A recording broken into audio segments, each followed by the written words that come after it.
Station covering all of the DMV. This is DC News. And this is a bad year. I mean, I can't sugarcoat that. After back-to-back deadly shootings involving teens, the mayor's pick for top cop makes her case to keep the job for good. But does she have what it takes to keep DC safe? Plus, why a looming government shutdown is putting a local brewery in limbo.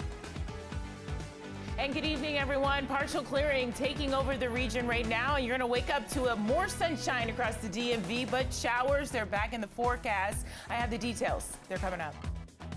Good evening, and thank you so much for joining us tonight for DC News Now at 9 o'clock. I'm Tasmin Mahfouz. Hi, everybody. I'm Chris Flanagan, and tonight we're learning new information about a teenager killed in Northwest DC. Yeah, police say 16-year-old Maurice Jackson was gunned down blocks away from Dunbar High School as he was leaving yesterday. Yeah, the shooting happened at the intersection of P Street and New Jersey Avenue.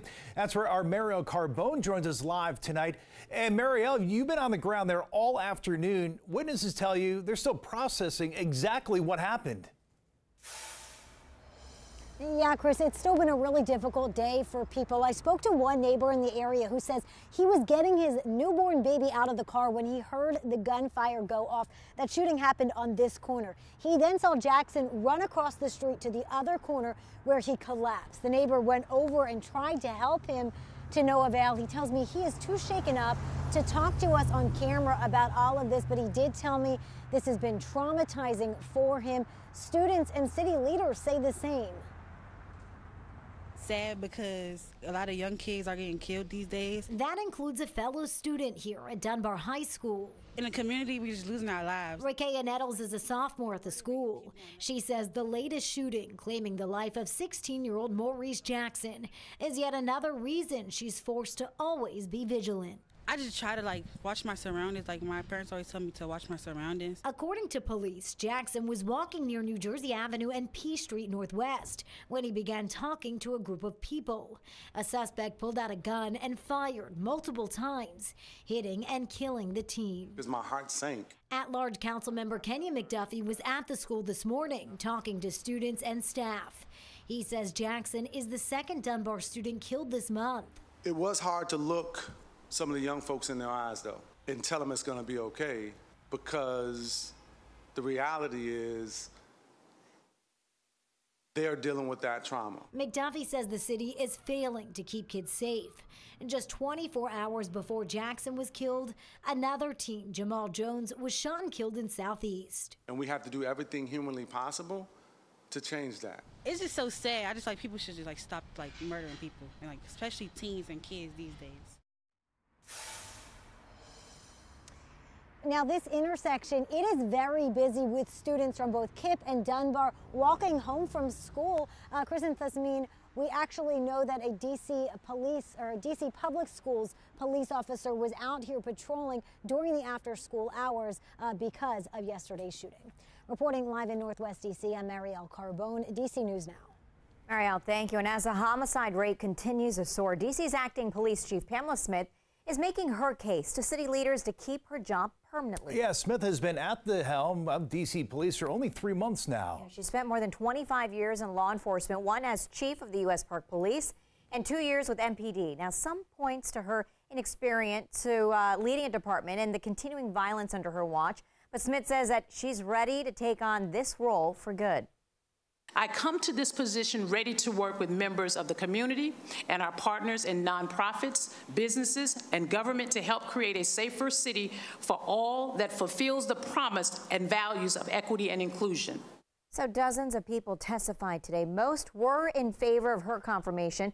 We have that full report coming up tonight at 9:30. Mayor Muriel Bowser says hiring and retaining police officers is one of the acting chief's priorities. Now, according to Bowser, between 300 and 400 officers have left the force over the past 4 years, though the D.C. Police Union says that number is much higher.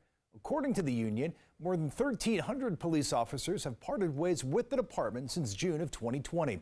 The union saying it remains dedicated to working with D.C. Council and other elected officials to find meaningful police reform measures while keeping communities safe from violent crime. And in Maryland, a suspected gunman is in custody following a double shooting at a metro station. Now, the shooting happened this afternoon at the Addison Road Metro Station Walker Mill.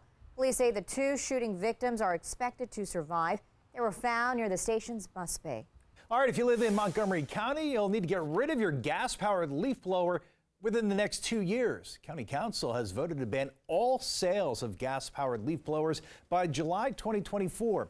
Now, using those leaf blowers will be banned starting July 2025. County Executive Mark Elrich says he'll sign that bill into law. Elrich says this is a big step towards reducing noise pollution in Maryland's largest county.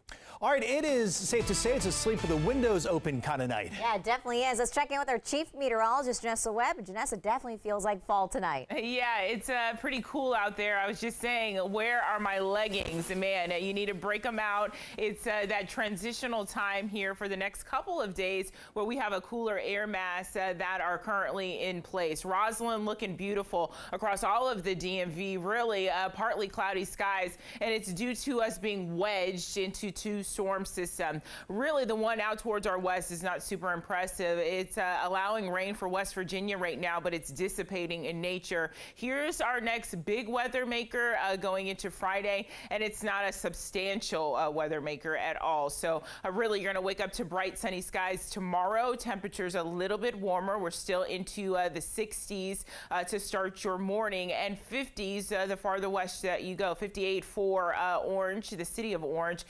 County, 54 for Martinsburg into Winchester, and Arundel County into the lower 60s. So regionally as a whole, you have this air mass and a jet stream that is sagging to the south, and that's allowing for this cooler air to kind of build up. Stormy activity really not widespread for tomorrow, but we're going to put isolated showers back into the forecast. Overnight, you have many spots that will be into the lower 40s. West of I-81. We'll break down that forecast in a moment. All right, Janessa, we'll see you then. Thanks. Developing now at 9. In just days, federal government will run out of money, and Congress doesn't have a funding plan. Yeah, so right now, a lot of the holdup is actually on the House side. The Senate is working on a short-term funding bill. The leaders seem confident will pass, but they need the House on board to avoid a shutdown before Saturday's deadline. The shutdown would have rippling effects. Among them, paychecks halted for millions of federal workers, 2 million active duty members working without pay, and many Americans who rely on the government for food and other necessities would not get them. Yeah, so critical nutritional assistance programs like WIC, that's a nutrition assistance program designed to help women, infants, and children that'll be affected. Sarah Steele, who's a director of No Kid Hungry Virginia, says the loss of WIC benefits would be devastating. We're talking about pregnant and postpartum mothers with infants or young children up to the age of 5, and it helps them with things like food and nutrition education and breastfeeding support and healthcare referrals. Yeah, so Virginia Senators Mark Warner and Tim Kaine released a statement today urging their colleagues to fund the government and protect millions of women, children, and Virginians who rely on WIC. They say that this can be done by passing a bipartisan bill as soon as possible. And as the deadline nears, trouble is brewing for the craft beer business. Our Max Marcilla in Silver Spring tonight and shares how a government shutdown is spilling into local breweries. We know the impacts the potential government shutdown could have on many workers here in the DMV. We also know it could impact where they would go after that work shift, like this brewery here in Silver Spring. Now, this brewery is set to open its second location in Virginia in the coming days, and the shutdown could even impact that new operation. There's always anxiety when you're opening up a new location for any business. This just compounds that. What looks like a busy Wednesday night at this Silver Spring brewery is at least behind the scenes anxiety-provoking, because in a matter of days, the federal government could shut down and its impact would reach the tap. The worst case scenario is this goes on for the foreseeable future and we're only able to sell the few products that we now have in hand. Chris Bonnell is the marketing director here at Silver Branch Brewing, now in Silver Spring, but soon in Warrenton, Virginia. But next week's grand opening could look a little different, and here's why. Bonnell says the government has a consumer protection role in interstate commerce and has to make sure a beer's label is accurate, from the style and name to the amount of alcohol and government warnings. They have to be submitted to the Alcohol and Tobacco Tax and Trade Bureau, the TTB, but approvals are stopped if government funding is ended. Our whole brand is offering a large diversity of beers and beer styles. And so this definitely will narrow us down for the foreseeable future until this is all cleared up. Ideally, that won't be too long. Bunnell says he has a partnership with NOAA to release a product next month, and that too could be put on pause. In the meantime, he's hoping for an agreement, and if a shutdown does happen, that this will be a place for government workers to gather together, drink, and wait.